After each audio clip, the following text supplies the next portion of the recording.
Assalamualaikum Bu Siti. Waalaikumsalam Bu Is dan juga Pak Hendrik.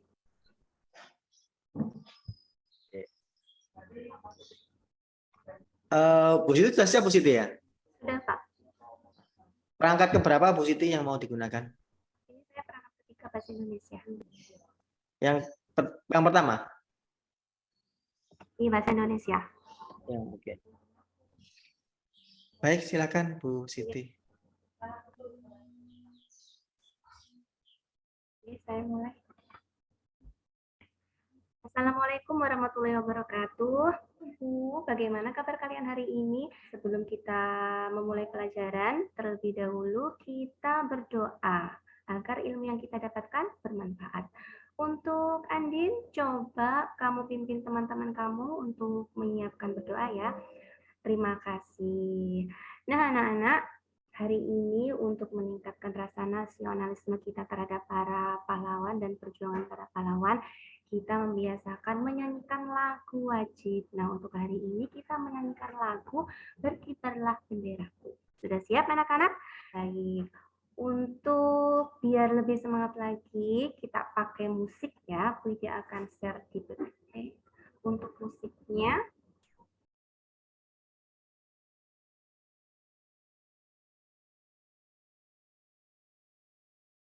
ya, ini dia lagunya, kita nyanyikan bersama-sama. 1, 2, 3. Berkibarlah benderaku, lambang suci gagah. Terima kasih anak-anak, semangatnya luar biasa. Pasti kalian sudah sarapan kan? Nah, sekarang pembelajaran kita hari ini adalah bahasa Indonesia. Nah, pembiasaan kita hari ini seperti biasa yaitu tepuk PPK. Sudah siap anak-anak untuk tepuknya? Baiklah, tepuk PPK. Religius, nasionalis, mandiri, gotong royong, integritas. Baik, terima kasih anak-anak. Nah, sekarang Ibu Guru mau bertanya nih. Kalian pasti punya hobinya membaca kan? Nah, sekarang Ibu Guru akan menayangkan sebuah cerita. Minta tolong dong untuk Saifuddin dibaca. Baiklah, tepuk tangan anak-anak. Kemudian untuk selanjutnya, coba dibaca untuk Alda. Coba dibaca untuk berikutnya Alda. Baik, tepuk tangan anak-anak. Wah, lancar sekali ya membaca kamu. Nah, untuk selanjutnya paragrafnya yaitu coba Randy, dibaca Randy. Baik, tepuk tangan anak-anak. Nah, kalian memang hobinya membaca ya, karena itu bacaan kalian sangat lancar, hebat sekali anak-anak. Nah, untuk selanjutnya, setelah kalian membaca cerita tadi, Ibu Guru mau tanya nih, coba ceritanya tadi ada berapa paragraf anak-anak? Coba kamu, Aldino, ada berapa paragraf tadi yang dibaca teman kamu? Coba Bu Ibu Guru mau tanya untuk Febrian, ada berapa paragraf tadi Febrian? Bagus, anak Ibu memang pintar-pintar. Nah, anak-anak, hari ini pembelajaran kita bahasa Indonesia. Dan tujuan pembelajaran kita hari ini adalah mengidentifikasi informasi dan menjelaskan dengan kalimat sendiri. Yang kemudian nomor 2, menganalisis ide pokok dan ide pendukung paragraf dan teks. Yang nomor 3 adalah berpartisipasi aktif dalam diskusi. Nah, selanjutnya Ibu Guru ingin bertanya nih kepada Raihan. Raihan, tadi kan kamu sudah menyimak apa yang dibaca oleh teman kamu. Nah, sekarang Raihan, coba kamu baca lagi paragraf berikut. Baik, terima kasih. Lancar juga kamu membacanya ya Raihan. Nah, anak-anak, dari cerita yang kalian baca tadi, kemudian paragraf yang Ibu tayangkan tadi, Ibu Guru mau bertanya nih, bagaimanakah caranya kalian menemukan inti pokok yang terkandung dalam sebuah teks paragraf? Ayo, siapa yang kepingin menjawab? Ayo, siapa yang bisa? Oh, mungkin kita harus membacanya dengan seksama. Boleh, bagus. Mungkin ada jawaban yang lain, anak-anak? Nah, coba sekarang Ibu Guru akan menayangkan video pembelajaran. Kalian simak baik-baik terlebih dahulu ya videonya.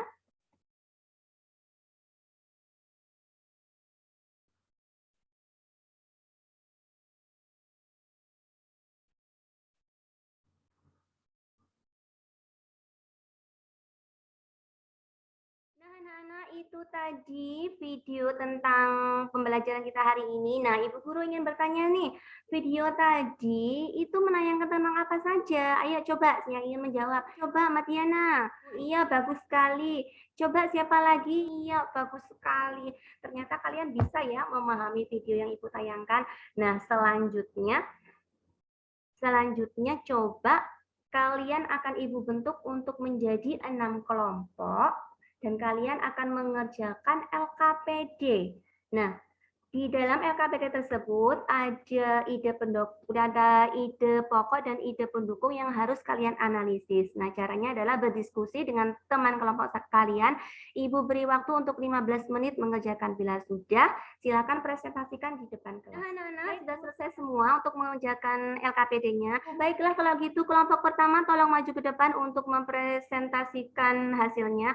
Baik, terima kasih anak-anak untuk presentasinya. Bagaimana kelompok lain? Apakah ada yang ingin mendakapi?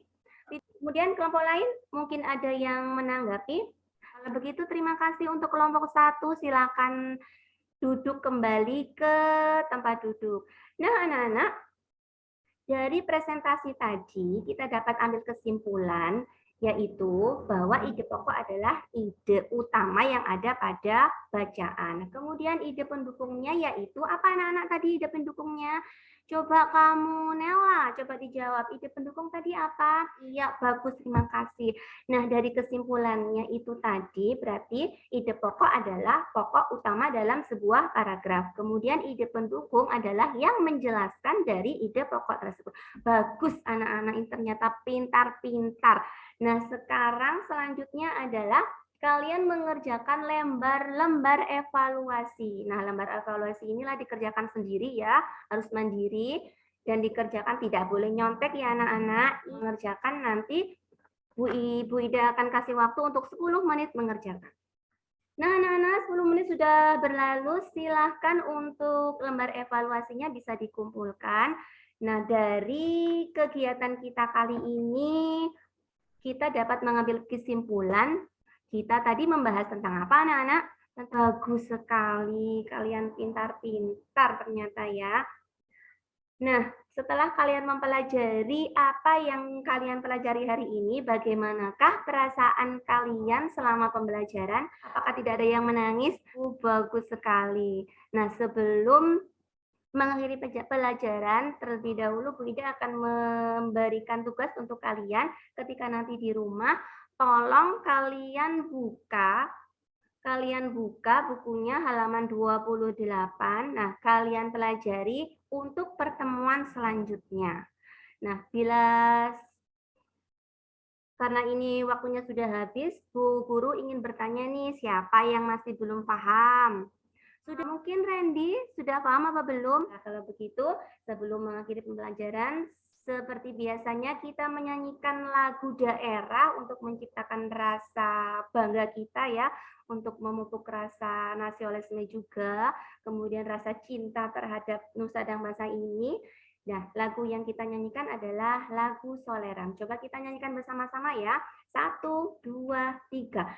Soleram, soleram, soleram, anak yang manis. Anak manis, janganlah dicium, sayang kalau dicium, merahlah pipinya. Terima kasih anak-anak, luar biasa hari ini pembelajaran kita materinya bahasa Indonesia, bab mengidentifikasi ide pokok dan ide pendukung. Nah, dan kalian juga sudah paham. Dan sebelum mengakhiri pembelajaran kali ini, kita berdoa terlebih dahulu agar kita bisa bertemu lagi di pertemuan selanjutnya dalam keadaan sehat walafiat. Nah, untuk selanjutnya, Randy, tolong dipimpin teman-teman kamu untuk menutup pembelajaran kita. Terima kasih Randy, terima kasih juga untuk kalian. Dan Ibu Guru akhiri, sampai bertemu lagi di pertemuan selanjutnya. Wassalamualaikum warahmatullahi wabarakatuh. Dadah. Sampun, Pak, Bu. Ya. Ini kurikulum Merdeka ya, Iya, Ibu. Bu. Jumlah siswanya berapa, Bu? Ada 22 siswa. 22, oke ya. biasanya hadir semua ya Bu ya? Karena sekarang itu musimnya memang musim seperti ini Bu, jadi kebanyakan tuh rata-rata sakit gitu. Enggak, soalnya di sini ditulis jumlah peserta antara 15 sampai 22 gitu loh. Kok rentangnya ya. kesannya udah dipastikan ada yang tidak hadir gitu loh. Kalau memang 22. Baik, Bu, ini Ibu menggunakan model pembelajarannya problem based learning. Oke, saya ingin tanya, problem yang diberikan kepada siswa apa, Bu?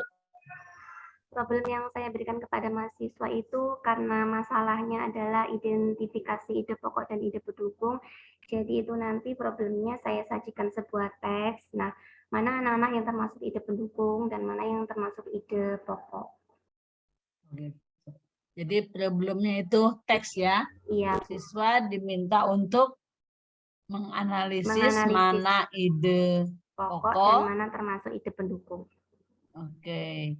Berapa lama, Bu, siswa disuruh mengerjakan itu? Untuk LKPD kelompoknya 15 menit, Bu. 15 menit. Iya. Ya. Oke. Berarti ini di capaian pembelajarannya, capaian pembelajaran ini ada banyak, Bu. 1, 2, 3, 4, 5. Ada 7 ya. Nah, khusus untuk 2 jam pelajaran ini yang mana, Bu? Yang mengidentifikasi ide pokok dan ide pendukung, Bu. Nomor 1 aja berarti ya? Iya, yang nomor 1 saja. Oke, berarti ini karena hanya 1 yang untuk dipraktekkan, Ibu tandai saja ya. Misalkan ini ada 7, Ibu tandai 1 ditebalkan atau warnanya beda gitu, Bu, supaya ini. Karena kan tidak mungkin dalam waktu 2 kali 35 menit ada 7 capaian pembelajaran. Oke, Bu. Baik, Ibu. Tadi ini ya, indikator ketercapaian pembelajaran. Salah satu indikatornya adalah berpartisipasi aktif dalam diskusi. Mengapa ini menjadi indikator ketercapaian pembelajaran? Karena anak-anak itu rata-rata, anak saya Bu ya, itu rata-rata itu saya pernah mencoba ketika kelompok, kemudian ada yang mengerjakan sendiri gitu loh. Bukan saya bilang kalau kelompok itu tuh harus berdiskusi, ngomong cuk ngarep dewe. Saya seperti itu Bu, bolak-balik saya bilang seperti itu, tapi fokus ke dirinya sendiri gitu. Jadi saya cantumkan ke indikator ketercapaian pembelajaran agar komunikasi antar kelompok itu jadi terbina, seperti itu tujuan saya. Oke. Apakah berpartisipasi aktif dalam diskusi itu hanya pada pembelajaran ini saja atau setiap pembelajaran? Sebenarnya saya tekankan ketika di lain pelajaran juga, Bu, apalagi ketika pembelajaran kelompok. Nah, itu makanya saya tanyakan mengapa kok sampai dicantumkan gitu ya.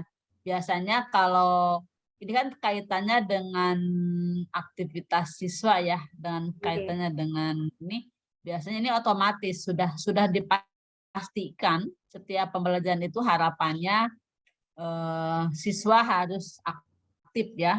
Kan kita mengarah pada pembelajaran berpusat pada siswa. Jadi otomatis berpartisipasi aktif dalam diskusi ini tentunya harus sudah otomatis. Makanya saya tanyakan mengapa harus dicantumkan. Baik. Ini waktunya kan 70 menit ya. 2 kali 70 menit. Nah, tadi LKPD-nya 15 menit. 15 menit. Nah, cukup Bu 15 menit untuk mengerjakan LKPD atau 15 menit itu sekalian dengan pembahasannya? Enggak, Bu. Untuk mengerjakan LKPD saja itu waktunya 15 menit karena ada 5 tugas yang saya berikan untuk anak-anak diskusi. 5 tugas? Iya, bukan 5 tugas sih, termasuk soal teks gitu, Bu. Anak-anak saya suruh untuk analisis mana yang termasuk ide pokok, ide pendukung, digunting, kemudian ditempelkan di lembar LKPD jawabnya. Itu, Bu.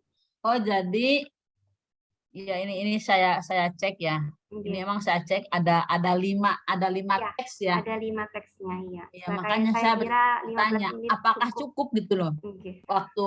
waktu 15 menit ya untuk menganalisis 5 teks, apakah cukup waktunya?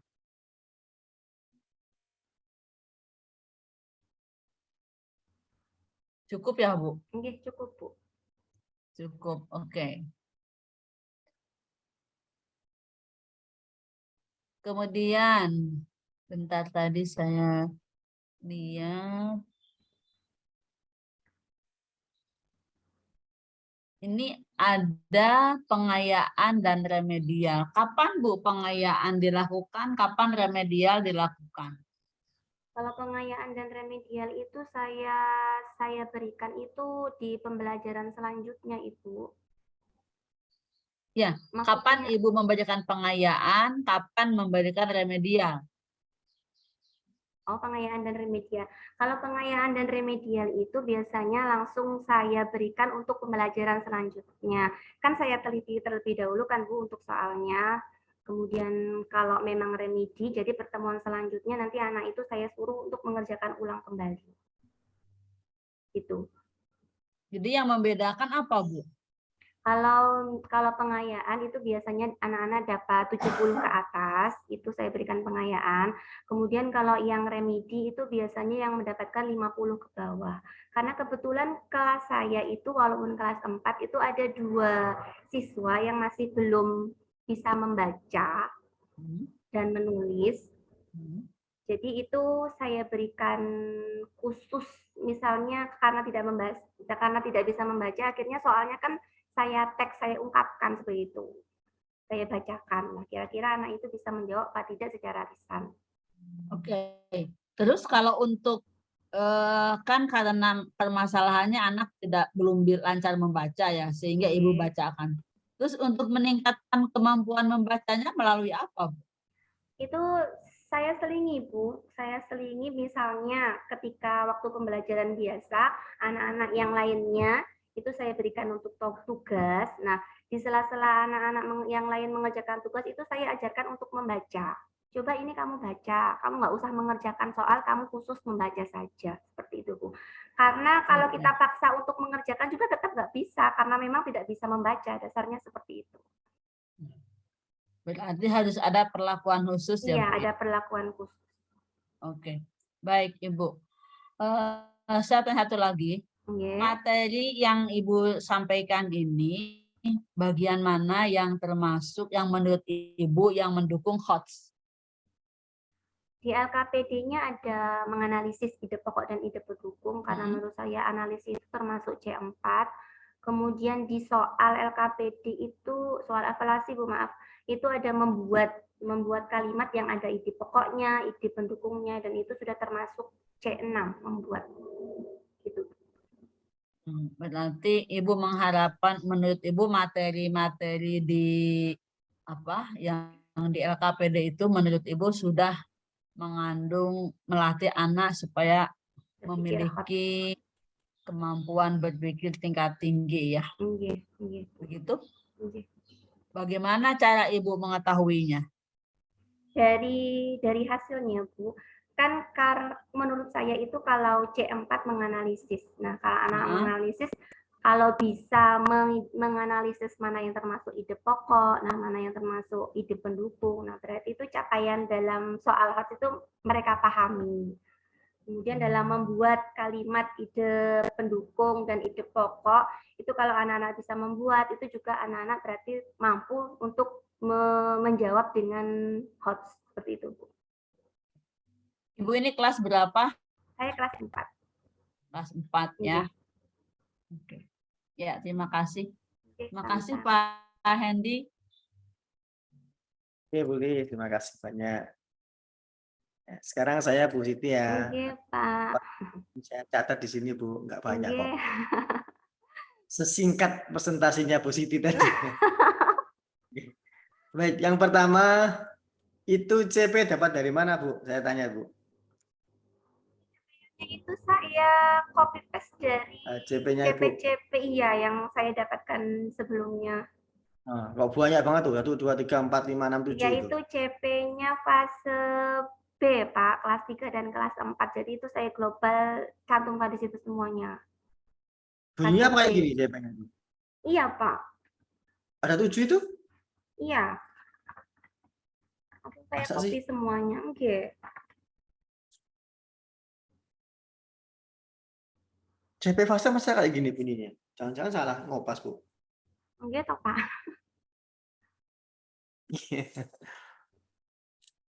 Ini fase apa? Fase B? Fase B, kelas 3, 4. Ya, kalau kalau apa ya? Yang saya tahu karakter penulisan CP bukan seperti ini sih, Bu, tapi naratif gitu. Terus sepertinya ini di breakdown ya, dipecah dari CP itu kan. Itu yang saya dapatkan itu tadinya kan global, terus ada di tabel-tabel seperti itu, Pak. Seperti apa ya? Di tabel-tabel seperti itu, Pak. Itu saya copy yang di tabelnya, Bukan dari peraturannya, Bu. bukan dari tabelnya. Coba ini dicek, Bu, ya, di peraturan menterinya, Bu, ya. Oh, iya, Pak. Untuk CP fase B. Bahasa Indonesia ini ya. Iya, bahasa Indonesia. Nanti dicek, sepertinya bukan kayak gini sih. Saya belum ngecek yang aslinya. Tapi nanti bisa dicek. Terus kalau nanti memang nggak sesuai, disesuaikan dengan CP Oh, itu. gitu. Terus nanti yang akan digunakan di blok, Bu. Di Oke. blok itu untuk yang digunakan. Iya, Pak, siap. Terus jumlah pesertanya Jumlah pesertanya ada 22 siswa, Pak, di kelas nah, saya. ditulis kayak gitu, Bu, ya. Jangan ditulis 15 sampai 22, Bu, ya. Oh, iya, Pak. Itu nggak fix jadi pesertanya. Iya, Pak. Harus fix berapa jumlahnya pesertanya itu. Terus pemahaman bermakna. Pemahaman bermakna itu satu, meningkatkan kemampuan siswa tentang mengidentifikasi ide pokok dan ide pendukung pada suatu paragraf atau teks. Dua, meningkatkan kemampuan siswa tentang partisipasi aktif dalam berdiskusi. Oh, oke. Saya mau tanya gini aja, Bu. Pemahaman bermakna itu apa sih, Bu Siti? Menurut pandangan Ibu? Kalau menurut saya itu suatu pemahaman yang diinginkan guru agar setelah pembelajaran itu tuh bisa dicapai oleh siswanya. Masa gitu? Oke, menurut saya seperti itu sih, Pak. Bermakna bagi guru atau bermakna bagi siswa? Ya, bagi gurunya dan bagi siswanya setelah pembelajaran ini. Pembelajaran bermakna itu kalau pembelajarannya itu nanti hasilnya itu bisa diterapkan dalam kehidupan nyata, Bu. Oh, gitu. Suatu ilmu itu jadi bermakna itu kalau ilmunya itu kan diamalkan, ya gitu, sesuai dengan kehidupan sehari-hari. Makanya dikatakan bermakna itu kan karena apa yang dialami siswa sehari-hari itu yang dipelajari di sekolah. Nah, sehingga akhirnya pembelajarannya bisa bermakna, nggak cuma ngawang-ngawang aja gitu. Iya, Pak. Jadi kalau kita mau menuliskan pembelajaran bermakna, itu kaitkan materi pembelajaran itu dengan aktivitas sehari-hari siswa. Jadi misalkan di situ kan materinya tentang paragraf ya, siswa mengenali paragraf itu ya, itu pokok ya. Nah, aktivitas sehari-hari yang memerlukan pemahaman ide pokok, ide pendukung atau paragraf itu waktu siswa ngapain sih, Bu? Waktu siswa ketika literasi mungkin, Pak, membaca buku bacaan seperti itu. Ya, samping itu misalkan mungkin waktu membaca berita di media cetak, di televisi mungkin, membaca, Pak, ketika ya, ada membaca membawa cerita. ya ada berita tentang suatu bencana apa bagaimana. Nah, dari gitu. situ. Nah, di situ nanti itu bisa dituliskan ke situ gitu. Iya, Pak. Lebih ke bagaimana sih situasi ini tuh terjadi dalam kehidupan sehari-hari siswa. Sehingga itu pembelajaran itu jadi bermakna. Oh, itu loh yang dulu disampaikan oleh guru itu begitu loh. Sekarang saya menyumbang itu. Gitu, Bu. Gitu. Karena kadang yang namanya pembelajaran itu kita tidak bisa langsung mendapatkan pengalaman bermakna di dalam kelas. Begitu di luar kelas baru ngeh gitu. Kalau saya dulu kan juga gitu. Oh, ternyata itu ya yang dulu diajari guru saya tentang pelangi itu. Saya baru lihat sekarang ini pelangi itu kayak seperti itu. Dulu hanya disampaikan teorinya saja, bentuknya seperti ini gitu, Bu. Dan akhirnya saya bisa membuat pelangi sendiri itu jadi bermakna. Contoh seperti itu. Kemudian di kegiatan inti itu setiap kegiatan itu diberi alokasi waktu ya, Bu ya. Itu ada, Pak. Kenapa? Setiap kegiatan maksud saya, bukan kegiatan inti langsung di Oh gitu, ya, Pak. nggih Pak. Karena itu kan ada tahapan-tahapan Bu ya.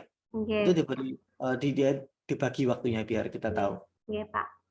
Oke. Terus soal evaluasi itu kapan diberikan Bu? Kok saya nggak menemukan dalam perangkat atau dalam praktek memberikan soal evaluasi yang Itu ada tes di itu? tahap 5, menganalisis dan mengevaluasi proses pemecahan masalah. Jadi anak-anak setelah presentasi kelompok, kemudian anak-anak membuka buku terus untuk mengerjakan lembar evaluasinya. Masa iya toh? Ini di situ ada di tahap 5, Pak. Saya lampirkan di tahap 5.